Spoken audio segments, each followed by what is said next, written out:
Hey everyone, I'm Click. Welcome back to my 10-hour challenge for So Dungeon 2. So on to Dimension 2, we finished Dimension 1 in 1 hour and 22 minutes. We also unlocked the stable, got a full kit of iron, and got our mystics to level 14, I believe.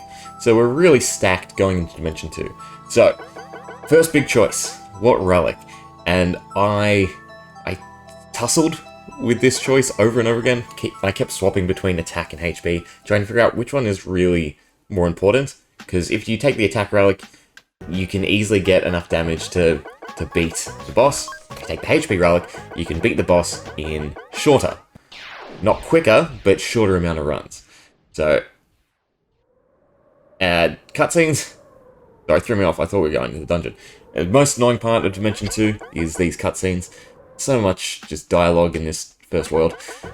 Wish it was skippable. But anyway, we've got all our quests to turn in. So the big benefits of the quests are we have a lot of starting gear, and we also have a heal stone. So this means that we can really push this first run and get a lot further than normal. I do have to sell a few things because we need 1,000 gold to unlock the mystics, and then we need about 400 to 500 to hire them, and then another 500-ish to actually craft all the gear. So that's of course what I'm doing. 5 iron rings, 4 shields, and 6 rings, 5 shields, 4 swords, because then it's 1 pig iron, 1 fist, and 1 dagger. Perfect.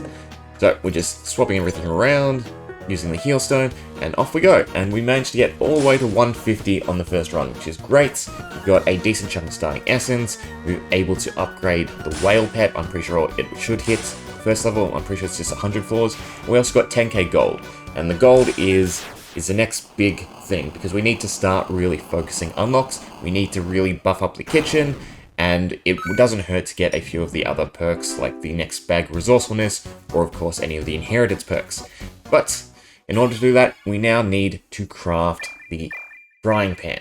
And if you remember, back in D1, we made sure to get a magic powder. The reason for that is so that we can craft the frying pan and we can really start to push the kitchen.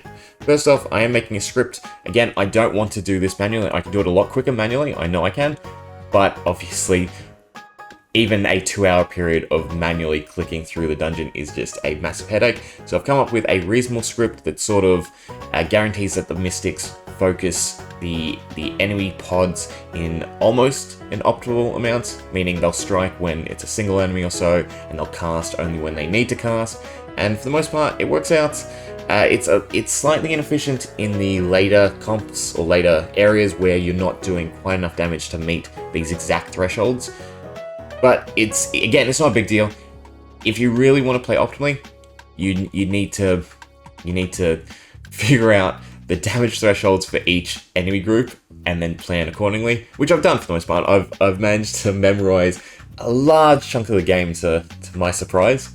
But other than that, we're just setting up to make sure we heal, to make sure we attack, and make sure we cast. Also got to always remember, equip the script. Also, don't grab the wizard quest. It's really important that we don't grab the essence quest.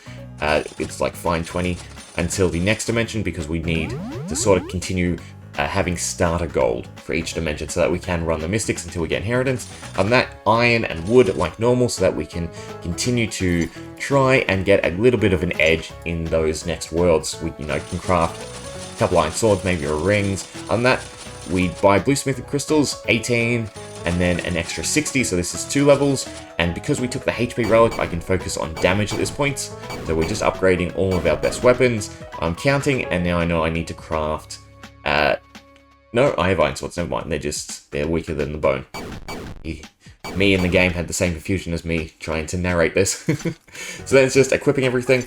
The mystic in the first slot is always going to melee attack. That's just the way the script is set up, so they can have the frying pan, and this will be the most optimum way to sort of generate resources for the kitchen. Other than that, just make sure everything is equipped. I find 2 to 3 heal stones is optimum for this first segment. Again, I'm going to have to play around with all these things to try and do it a bit better. I'm fairly happy with how I'm doing Dimension 2. The only way I'd be happier is if we could obviously do it in 1 run, but for the time being, we've got it down to 2. So through all this prep and really just making sure I've geared up, we can make sure to just get through this dimension right now, and it's 1 to 2 runs better. I think I was consistently clearing Dimension 2 in 3 runs with a Skull Blade, or 4 without a Skull Blade in the previous route, so definitely a lot better. I definitely undervalued healing, the ability to sort of negate damage at the cost of one action. My old mentality was it was inefficient, because obviously you're losing the damage to clear, and therefore you're taking more damage. But there is some merit to it, especially once you obviously get group heal. Group heal is just fantastic. I'm just checking, make sure we spent our gold, everything's good, because we've got a huge amount of gold. It's really just the resources we need. But like I said, nice and easy. We've gone all the way to the boss, well, the final 10 floors, and we can just sort of clear through. I am trying to do it manually so that I can top off and heal and make sure everyone gets to the boss. This is by far the most annoying boss in the run. Its janitor version is insanely better, but because it uses camouflage as the actual Dark Lord Chameleon boss, it is a nightmare to do, because it is completely RNG. It's more RNG than the phone boss with his dial-up that's like an insta-kill, simply because camouflage is horrible. It's like a 33% chance to hit, and not being able to hit is really bad, because then he has a full side attack, or cone attack. I don't know how to... It's the right term. Essentially attacks 3 on one side, and it does 30 damage. So everyone I have can only survive about 2 hits. So we really have to try and push damage. I kind of think I needed another heal stone. 3 would be perfect, because then you can obviously recover from his attack. Well, to a degree, you can't heal more than his damage without, say, nurses. You just don't have enough of a magic boost. But we're doing fairly fine. I'm just making sure to manually do it, top up. Other than that, we've gotten tons of resources through our frying pan. So we should also be able to stack up the kitchen right after this run. And just, yeah, gear up for Dimension 3, similar to how we've done Dimension 1. And this mentality of sort of carrying on as we get to later dimensions, I need to sort of continue to refine. Because right now, 1 goes into 2 perfectly, 2 goes into 3 alright. It could be a bit better, and then 3 sort of starts to drop off, and we kind of start flailing about. And I know I can do a lot better. I know spending the extra time in these earlier dimensions is going to save time in the later dimensions. At the current pace, I've gone 6 is still 3 runs, but 7 and 8 were 2 runs, and I'm fairly confident I could do 9 and 10 in 2 runs as well. It's just about getting the clock charges and trying to cut that down to 1 in a few dimensions. It's just, it all depends on essence, and I'm trying to make this run as consistent as I can so that we don't have to rely on, weapon drops or essence drops. But it's still a huge part of the game, because being able to stack up the HP from the relic is just so much more impactful than the kitchen and the whale, because they're percentile, meaning every 2 levels on the HP relic, we get a benefit, or an added benefit from the pet and from the kitchen. So the HP relic is by far the most important.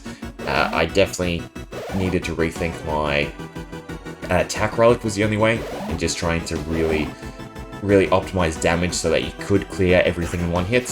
And that I'm sort of looping right now, because I'm really just trying to clear the debuff stacks, since they can cause us a bit of trouble, because it's really hard to manage dot counts, because it's every 6 actions, starting from obviously when it's applied, and then, yeah, speed in this game is just something that does my head in, and to really nail it down is going to be difficult. It does stuff you up on a few bosses, but it's not too bad. Again, I lost one of the mystics. I'm just trying to stack damage, which I think is also a bad mentality to have here. I should be healing, because it is just insanely risky what I'm doing to try and get enough damage to actually beat the boss. Luckily, I know, obviously, this is post. I know I do. I've done the run further. Definitely not the strategy going forward. It will be to heal, because I'm just cutting it insanely close. Like, both of them are nearly dead. We just scraped through with the damage. Without a crit, we probably would have lost 1 more. Maybe we had enough damage, maybe we didn't. Again, it's really hard to tell, because you can't see. With the magic clock, everything happens quick. I'm not a computer. I can't just process the damage. But on that, we got the boss done. I'm happy. We did Dimension 2 in 2 runs. Fairly good. It means we've only expended 1 use of our clock. We've got the Essence quest for the next run.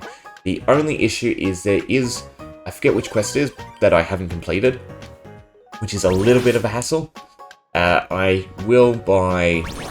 I'll buy the extra sodas to unlock the other quest, but this is still less gold than I would usually have. I can't remember which exact quest. And also you can't stock up on iron and wood at this point. But in that, we unlock the second bag of resourcefulness, which is really good. We can carry more with us. Buying excess crystals just to dump my gold and essentially carry some through to the next world that I can sell to make up for the gold that I know I lost. And then also we obviously upgraded the kitchen as much as possible. I do think the table and stool are decent, especially later on when you have a lot of sodas and you're looking for the right comp as quick as possible. But that's the dimension done. Hope you enjoyed.